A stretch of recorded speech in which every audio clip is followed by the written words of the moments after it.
আল্লাহ খুশি হবে যে আমার ঘরকে তোরা আবাদ রেখেছিস, তোদের ঘরকে কোনো বোলডুজার বাবা ভাঙতে পারবে না, ভাঙবে যে বাবাকে তার আগেই সাইজ করে দেবে খোদা।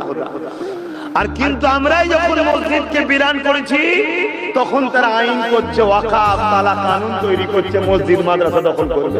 কেন? বুঝে নিয়েছে মুসলমান তোদের মসজিদকে ভালো বাসে না, তাই আল্লাহ আমাদের ঘরগুলোকে উজাড় করে দিয়েছে। ঘরে শান্তি আছে। প্রত্যেকটা বাড়ি এখন একটা মেডিকেল স্টোর হয়ে গেছে, মেডিকেলের দোকান হয়ে গেছে, ওষুধ ভর্তি। প্রত্যেকটা বাড়িতে অশান্তি খোদা লাগিয়ে দিয়েছে। একটা বাড়িতে শান্তি আছে দেখেন তো? আরে টাকা থাকলে শান্তি হয় না, ভালো মন্দ খেতে পেলেই শান্তি হয় তা নয়। সাহাবা হুজুরদের এমনও দিন ছিল একটাই কাপড় ছিল, একটা স্বামী পড়ে মদিনার নবাবিতে এসে নবীর পিছনে নামাজ পড়তেন।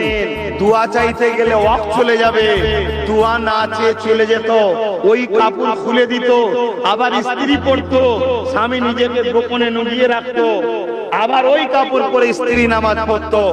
একদিন নবী পাক সাল্লাল্লাহু আলাইহি সাল্লাম কে এক সাহাবী বলেছেন, হুজুর আপনার এক সাহাবী ভাই আমাদের নামাজের পরে দোয়া না চেয়ে চলে যায়।